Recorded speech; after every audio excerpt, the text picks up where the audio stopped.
Sa isang maliit na bayan, may isang branch ng Jollibee na palaging puno ng tao tuwing gabi. Ngunit hindi lang gutom na customer ang dumadalaw doon. May isang nilalang na hindi tao ang laging umaaligid sa paligid. Ayon sa mga empleyado, tuwing papalapit na ang hating gabi, may isang matandang babaeng madalas makita na nakatayo sa labas ng Jollibee. Payat siya, nakasuot ng lumang bestida at tila palaging gutom na gutom. Hindi siya pumapasok, pero palagi niyang pinagmamasdan ng mga kumakain sa loob, lalo na ang mga bata. Isang gabi, si Lisa, isang service crew, ang nakapansin sa matanda. Sa awa, lumabas siya at inalok ito ng tirang pagkain. "Nay, gusto niyo po ng Chicken Joy?" Dahan-dahang tumingala ang matanda at ngumiti. Pero nang bumuka ang kanyang bibig, lumitaw ang matatalas na pangil. Ang kanyang mata ay nagbago, naging kulay pula. Napaatras si Lisa sa takot, pero sa isang iglap, nawala ang matanda. Kaya tumakbo siya pabalik sa loob at isinalaysay ang nakita niya sa manager. Sinuri nila ang CCTV, pero walang bakas ng matanda sa footage. Ang nakita lang sa CCTV ay si Lisa lang, walang ibang kasama. Simula noon, tuwing hating gabi, may naririnig na nakalmot sa bintana ng Jollibee.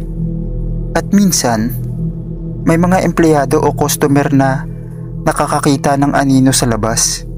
Isang matandang nakangiti, naghihintay ng susunod niyang mabibiktima. Matapos ang insidente kay Lisa, hindi na siya mapakali tuwing may night shift siya. Pakiramdam niya, palaging may nakatingin sa kanya mula sa labas ng Jollibee. Kahit wala siyang nakikita, ramdam niya ang malamig na hangin at ang kilabot sa kanyang balat. Isang gabi, napansin ni Jake, isa pang crew, na parang may gumagalaw sa basurahan sa labas. Sinilip niya ito mula sa bintana at nanlaki ang kanyang mata nang makita niya ang matandang babae, nakayuko at may kinakalkal sa basura.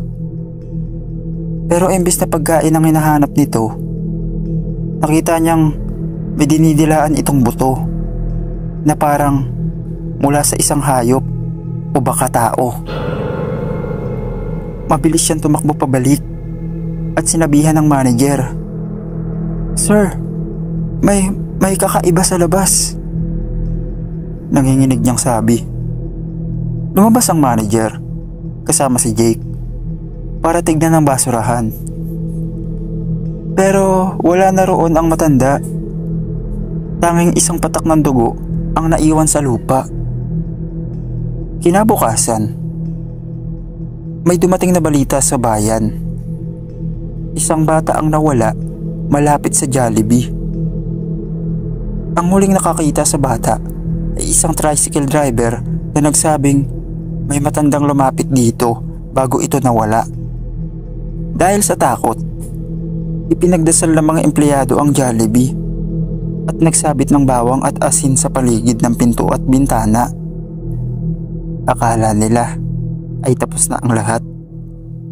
Pero isang linggo ang lumipas at may bagong empleyado na pumasok sa night shift. Isang matandang babae na bagong lipat daw sa bayan. Tahimik ito, pero palagi siyang nakangiti kay Lisa. At sa tuwing matatapos ang shift niya, hindi niya kailanman ginamit ang pinto palabas. Sa halip, napapansin nilang bigla na lang siyang nawawala.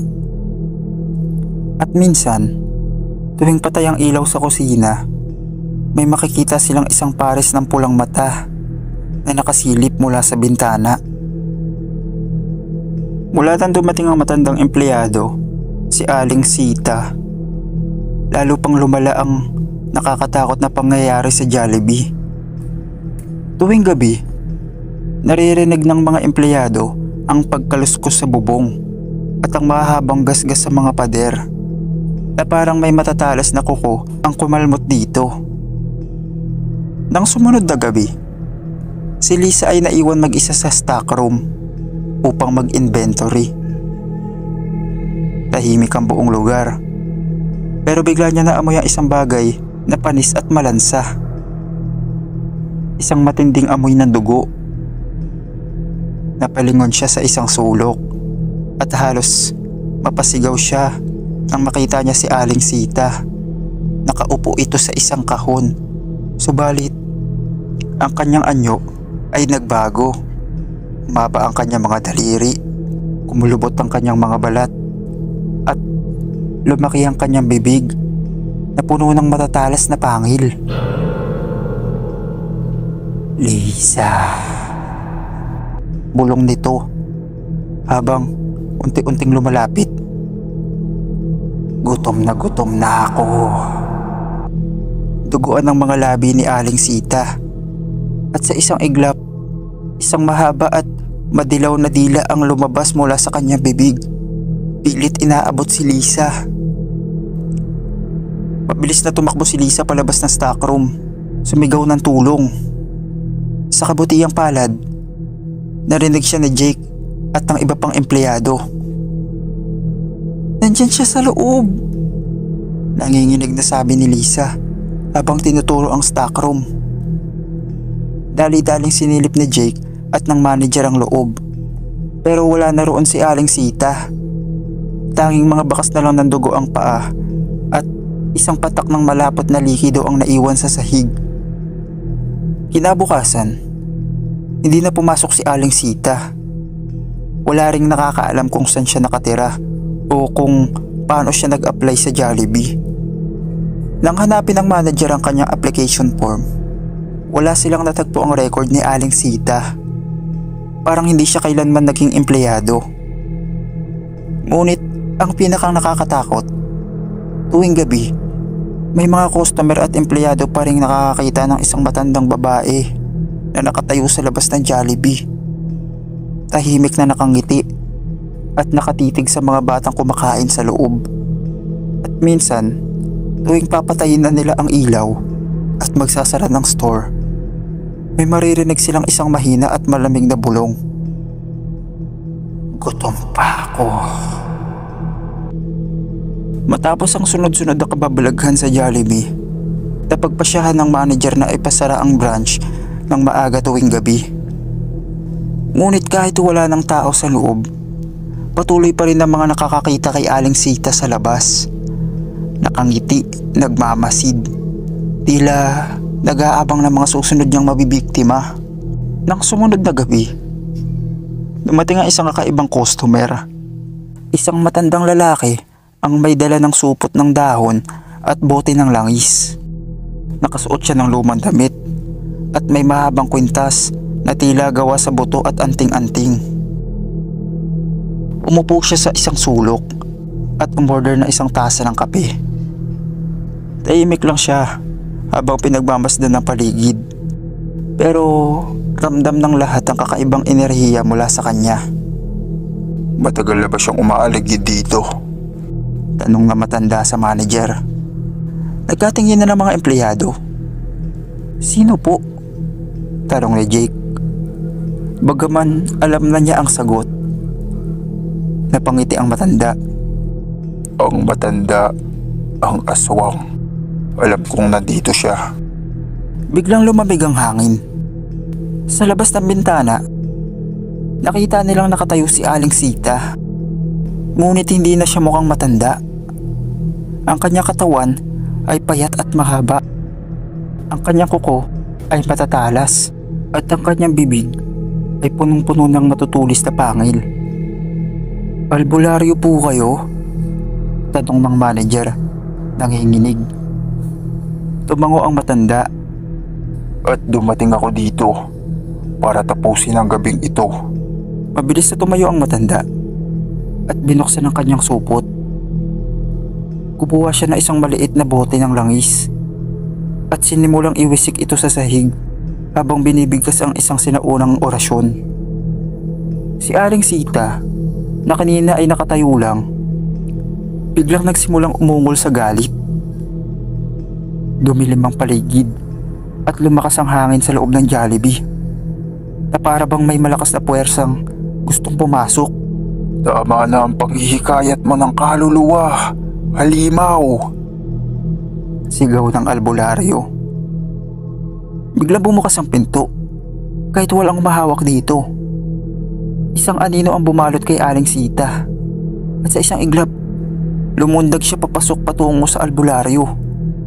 Ngunit bago pa siya makalapit, itinapon ng matanda ang isang dakot ng pulbos mula sa kanyang supot. Sumabog ito sa ere at agad na nagliyab. Nagsisigaw si Aling Sita habang ang kanyang balat nagsimulang matunaw at parang nasusunog na papel.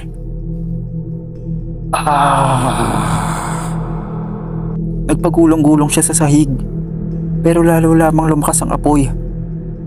Ang kanyang anyo ay bumalik sa pagiging isang matandang babae, ngunit unti-unti na siyang naglalaho sa dilim. Sa huling sandali, tumingin siya kay Lisa at Jake. Ang kanyang mga mata ay puno ng galit, takot at gutom. Hindi pa ito tapos. At sa isang iglap, nawala siya sa hangin, kasama ang kanyang nakakatakot na halakhak. Tahimik ang lahat. Ang hangin ay bumalik sa normal at ang dilim sa labas ay tila naglaho rin. Ang albularyo ay huminga ng malalim bago siya lumingon sa manager. Huwag niyo nang hayaan bumalik ang takot dito. Panatilihin niyong maliwanag ang lugar na ito. Ang dilim ay nagbibigay lakas sa mga nilalang tulad niya. Simula noon, hindi na muling nakita si Aling Sita sa paligid ng Jollibee. Ang branch ay bumalik sa normal na operasyon. At kahit may ilang natatakot pa rin, wala nang narinig na kaluskos sa bubong o kalmot sa mga pader. Ngunit sa tuwing sasapit ang hating gabi, may iilan pa ring naririnig ang mahina at malamig na bulong sa hangin. Gutom pa ako.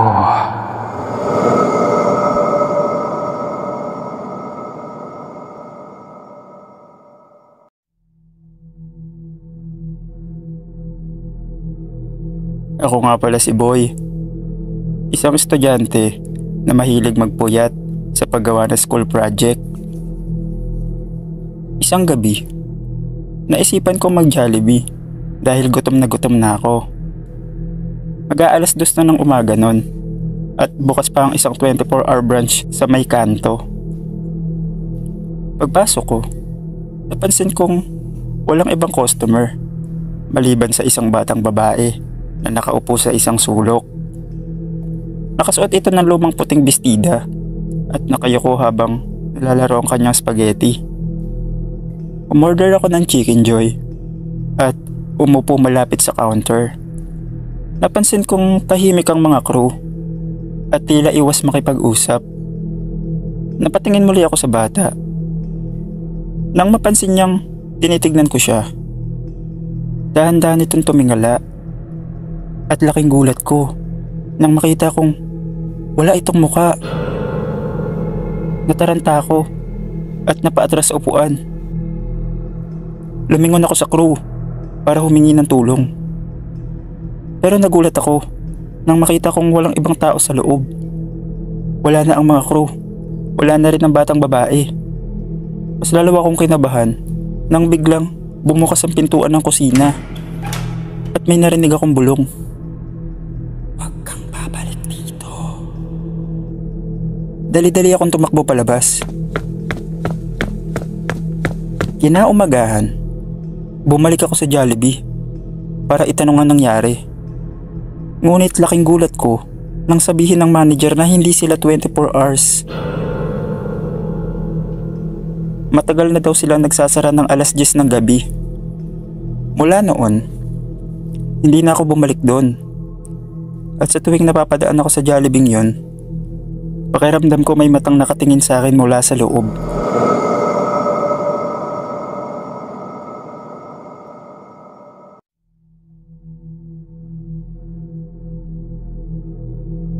itago niyo na lang ako sa pangalang Jenny. Nung panahong yun, mahilig ako maglaro sa play place ng Jollibee. Dinala ako ng nanay sa isang lumang branch na matagal nang hindi namin napupuntahan. Kaunti lang ang tao noon at walang ibang bata sa play place.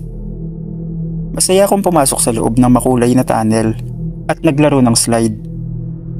Habang gumagapang ako sa loob ng tunnel, may napansin akong isang bata sa dulo. Nakaupo ito, nakayuko at tila hindi gumagalaw.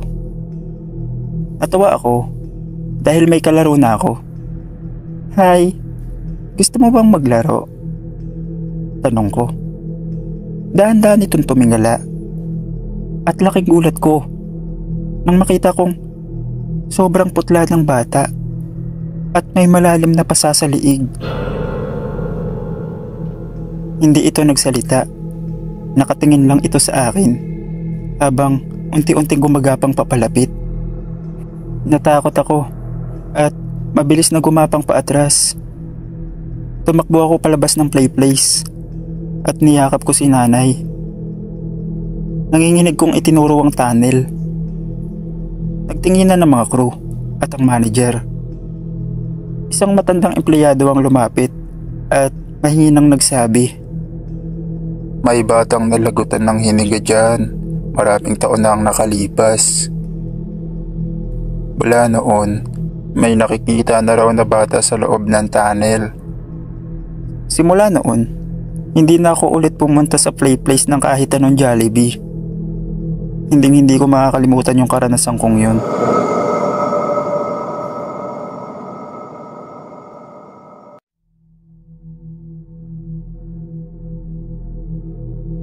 Ako nga pala si Elmer, isang call center agent na madalas gabihin sa trabaho. Isang madaling araw, naisipan kong dumaan sa isang Jollibee na 24/7 upang bumili ng pagkain. Dahil pagod na at gutom na ako, naisipan kong dumaan sa drive-thru para hindi na bumaba ng kotse. Paglapit ko sa order station, may narinig akong static sa speaker na parang bumubulong. Isang chicken Jollibee. Mahina at pabulong ang boses. Pero hindi ko ito gaanong inintindi. Pagdating ko sa payment window, isang crew na walang ekspresyon ng sumalubong sa akin. Maputla ito at tila malamig ang kamay ng inabot ang sukli. Pakiramdam ko parang may mali, pero hindi ko na lang pinansin. Nang kunin ko na ang pagkain sa pick-up window, napansin kong walang ibang crew sa loob at madilim ang kusina. Napakunot ang noo ko. Bakit parang walang tao? Bulong ko sa sarili.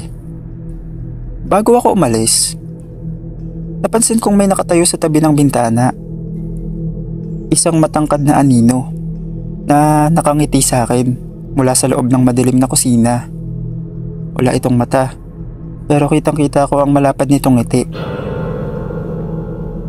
Nagkandaduling ako sa takot at mabilis na pinaharurot ang sasakyan. Pagtingin ko sa rearview mirror, nakita akong may nakaupo sa likod ng sasakyan.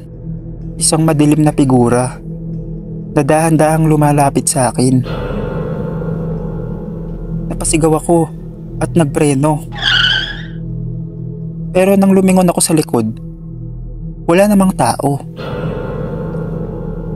Nanginginig kong binuksan ang paper bag ng pagkain. Ngunit wala itong laman. Kinabukasan, ikwento ko ito sa kaibigan kong nagtatrabaho sa parehong branch ng Jollibee.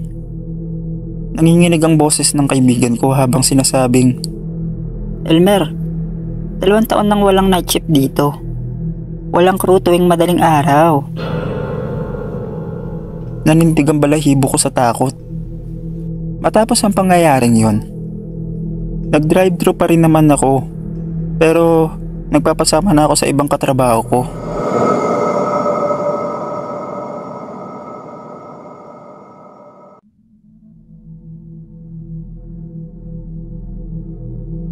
Ako si Arvin, isang delivery rider na madalas magdala ng pagkain mula sa Jollibee.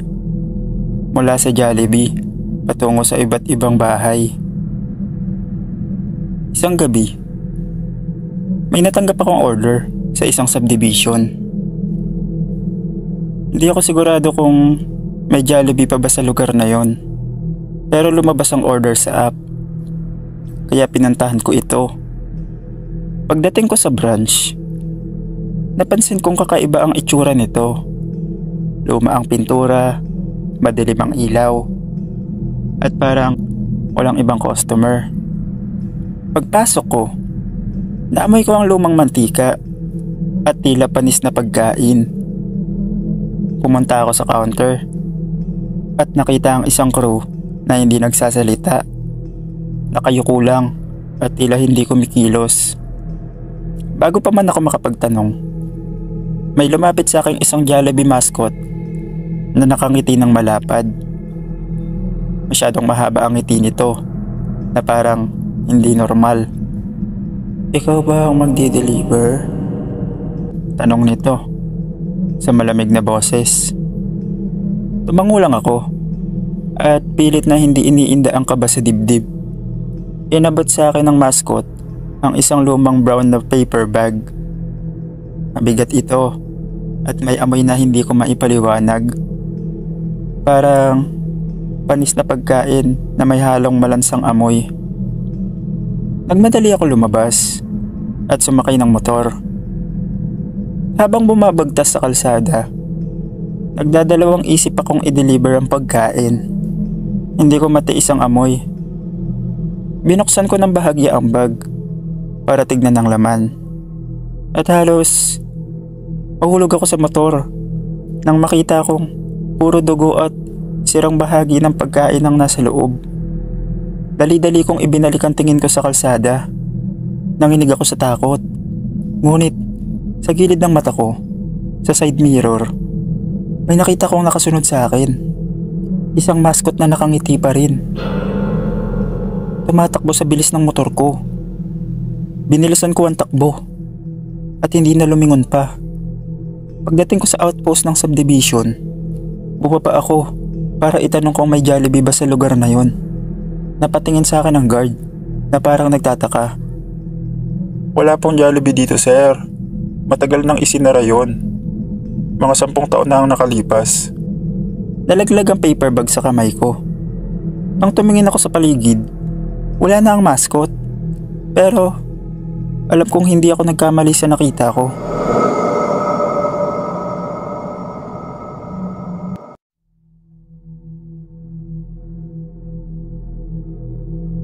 Itago nyo na lang po ako sa pangalang Leia.